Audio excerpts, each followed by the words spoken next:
Hi everyone, today I'm going to be talking about eating disorders and dating, and this is a question that was on my blog and someone asked it and I responded to it on my blog, but I'm just going to do a little video for those of you that would rather listen than read.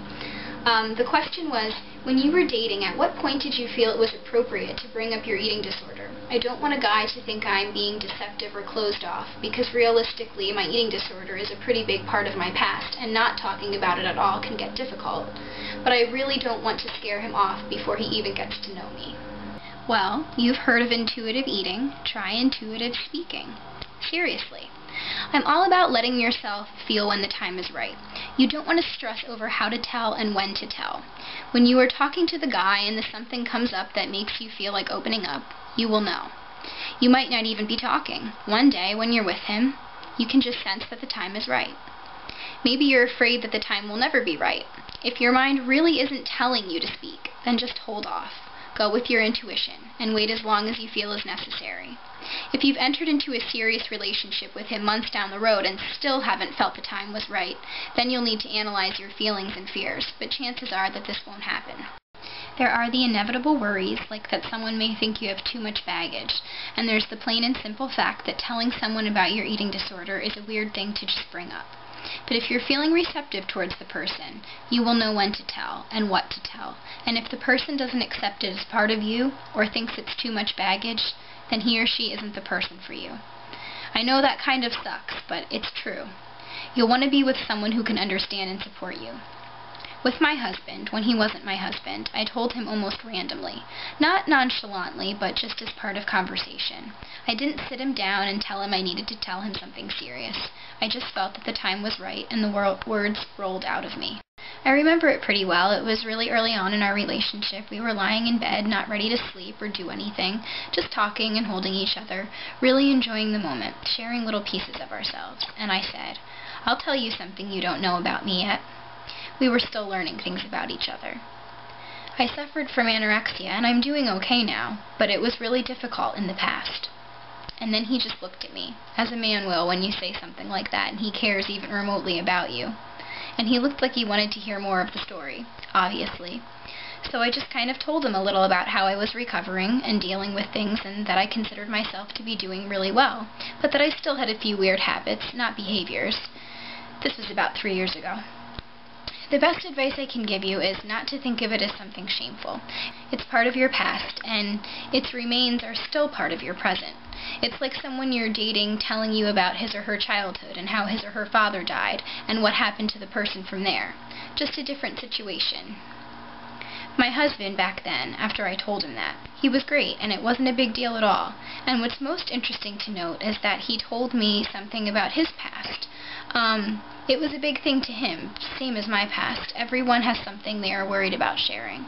Everyone has a story that is something they don't share with just anyone. I'm going to go in another direction here for a minute, though, even though the person who asked me the question on my blog didn't mention this in her question. I think a lot of people can relate to what I'm about to discuss, though, and it's completely relevant to the question at hand. The other thing about dating someone who knows your history or present issues is that as the relationship deepens, it's important that your eating disorder not be a secret, because then you can always fall back on it when times are tough and no one is the wiser. It helps to have someone in your court, especially if that someone is becoming important in your life. Telling everyone everything isn't going to magically help you recover, but you have to be honest with yourself or you will never get anywhere. And sometimes being honest with yourself means that you are more honest and open with others in your life. When it comes right down to it, the only one really involved in your recovery is you. Everyone else is just a support or an instigator. A therapist is somehow involved, but not really in the process itself, as it takes place inside you.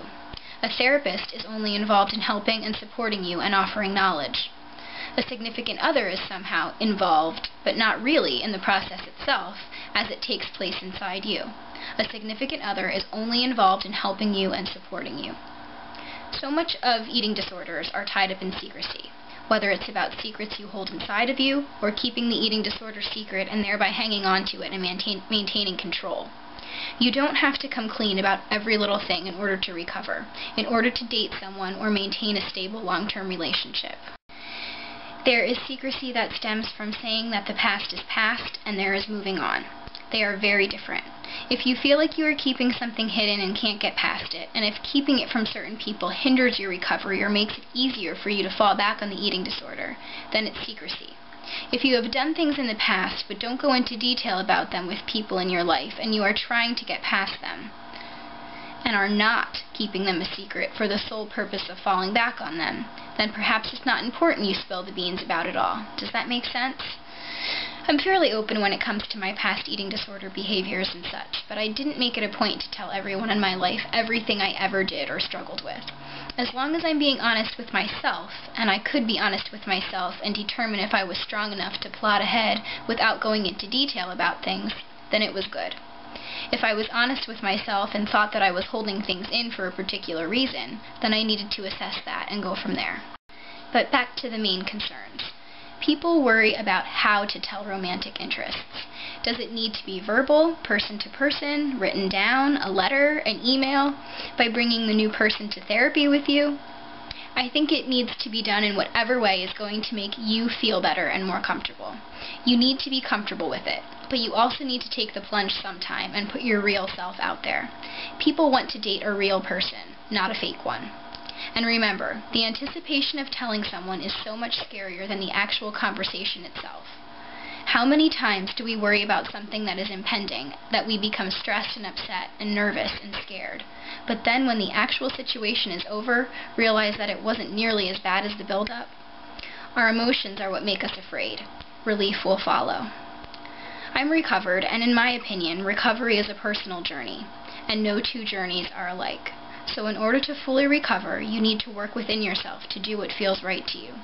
We've all had different pasts and different behaviors and backgrounds, and recovery means different things for all of us. It's your call what you decide to tell, and when, and how. There is no appropriate time, or rather, the appropriate time will be different for all of us. For me, it happened very early on when I was dating Rick, but that was because the time felt right. I felt good with him. I wasn't ashamed. I listened for the little bell of the right moment of comfortability and let it all out there. Be secure with yourself. Say what you need to say. And if he or she doesn't react properly, you'll do it again with the next person. We can only bank on ourselves. We cannot predict what others will say and do and think. We must go with the flow. Take a deep breath and have the hope that things will work out the way they're meant to work out. You'll know what to do. Go with your instincts and your intuition.